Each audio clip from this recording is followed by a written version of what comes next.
हम लोग 10 current affairs को देखेंगे। आइए देखते हैं। कहता है हाल ही में किस राज्य में कैंप गोडा अंतर्राष्ट्रीय हवाई अड्डा को विश्व की पंक्चुअलिटी रैंकिंग में शीर्ष स्थान मिला है। पंक्चुअलिटी के मतलब होता है समय की पाबंदी। समय की पाबंदी, इसे याद रखिएगा। और ये कर्नाटक में है। कहाँ है? कर्नाटक में। बंगलौर में जो हवाई अड्डा है उसे ही कैंपेगोडा अंतर्राष्ट्रीय हवाई अड्डा कहते हैं। क्या कहते हैं जी? कैंपेगोडा हवाई अड्डा। बंगलोर हवाई अड्डा को भी, इसमें कर्नाटक का हवाई अड्डा है जो शीर्ष स्थान पर आया है। आगे बढ़ते हैं। हाल ही में किस राज्य में काटी बिहू पर्व मनाया गया? बिहू आप लोग जानते होंगे, उसमें ही काटी बिहू लगाया गया है। बिहू है जो असम का प्रमुख त्योहार है। किसका त्योहार है जी? असम का प्रमुख त्योहार है।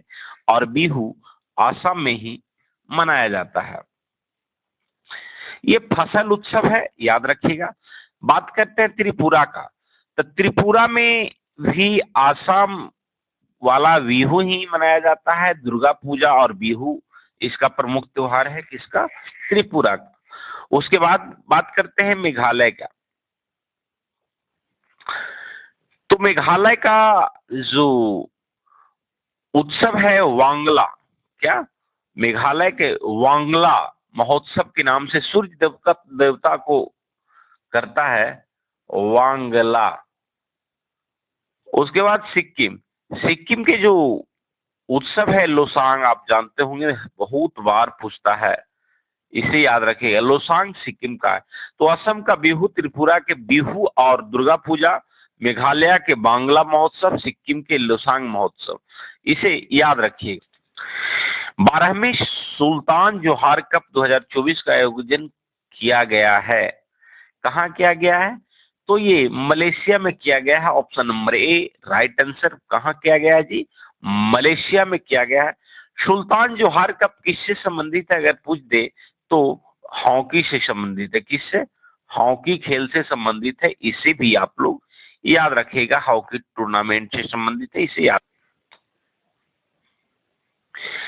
यूएनडीपी की एक रिपोर्ट के अनुसार किस देश की जनसंख्या के लगभग 17 करोड़ लोग बेहद गरीबी से जी रहा है?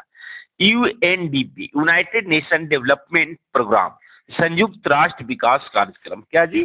संयुक्त राष्ट्र विकास कार्यक्रम एक रिपोर्ट तैयार किया जिसमें सबसे ज्यादा जो बेहद गरीबी में जी रहा है 4 करोड़ 17 लाख लोग, वो बांग्लादेश के हैं। कहाँ के हैं जी?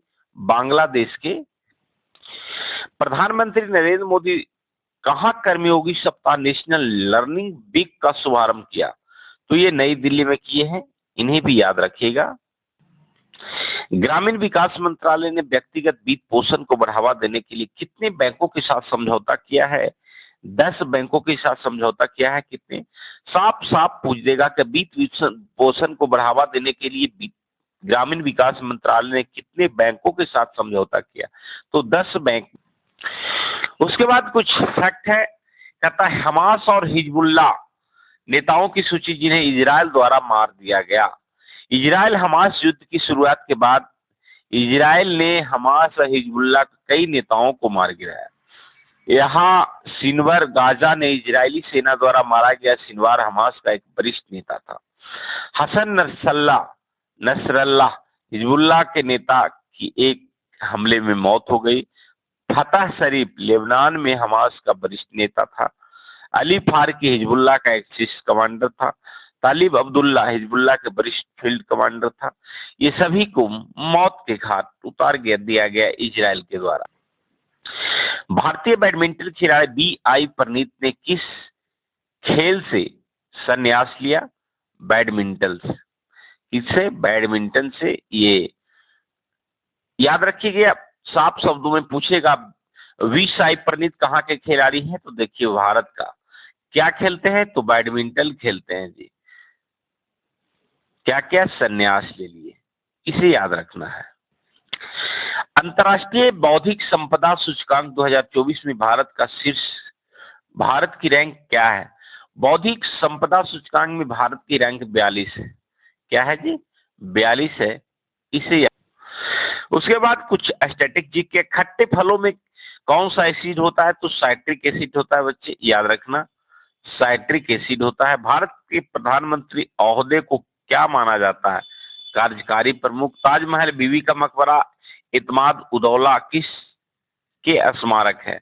मृत व्यक्ति का स्मारक। सम्राट अशोक किसका उत्तराधिकारी था? बिंदुसार का उत्तराधिकारी था। भारतीय संविधान की पहली बार संशोधन कब हुआ था? सन 1950 में।